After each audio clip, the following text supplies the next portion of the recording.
রমজান মাসের পরের যে মাস শাওয়াল মাস, শাওয়াল মাসে বিশেষ একটা রোজা আছে, এটা আমরা অনেকে জানি আলহামদুলিল্লাহ।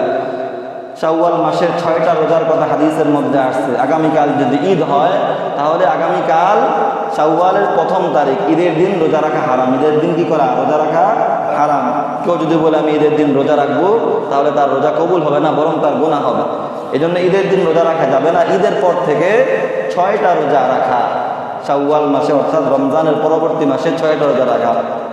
সেই 6টা রোজা রাখলে কি ফজিলত? হাদিসে পাকের মধ্যে রাসূলুল্লাহ সাল্লাল্লাহু আলাইহি ওয়াসাল্লাম বলেন, কানা কাসিয়ামিদ দাহরি কুল্লি, যে ব্যক্তি রমজানের রোজাগুলো রাখলো, রমজানের রোজা রাখার পর রমজানের পরবর্তী মাসে 6টা রোজা রাখলো, কানা কাসিয়ামিদ দাহরি কুল্লি, সারা বছর যেন সে রোজা রাখলো। বলেন সুবহানাল্লাহ। অর্থাৎ রমজানের 30টা রোজা রাখার পর এরপর যদি সে 6টা রোজা রাখে, রাসূল সাল্লাল্লাহু আলাইহি ওয়াসাল্লাম বললেন কানা কাসিয়ামিদ দাহরি কুল্লি, সে যেন গোটা বছর রোজা রাখলো। গোটা বছর রোজা রাখলে তার আমলনামায় যে সওয়াব হতো, আল্লাহ রাব্বুল আলামিন তার আমলনামায় সেই সওয়াব দিয়ে দিবে। বলেন না সুবহানাল্লাহ।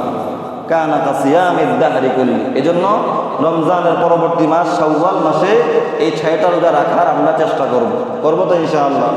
এই রোজাগুলো আমরা চাইলে একসাথেও রাখতে পারি। কালকে ঈদের দিন, কালকে রাখা যাবে না।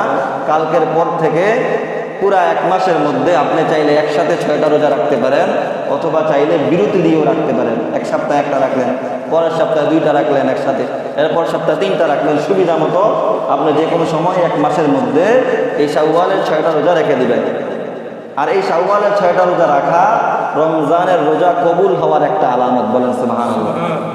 কারণ হাদিসে পাকের মধ্যে আছে, একটা নেক আমল করার পর আরেকটা নেক আমল করার সুযোগ পাওয়া, এটা প্রমাণ করে যে পূর্ববর্তী নেক আমলটা আল্লাহ তাআলা কবুল করেছেন। সুবহানাল্লাহ বিহামদিহি। এই জন্য রমজানের পরে নফল রোজাগুলো আমরা রাখার চেষ্টা করব।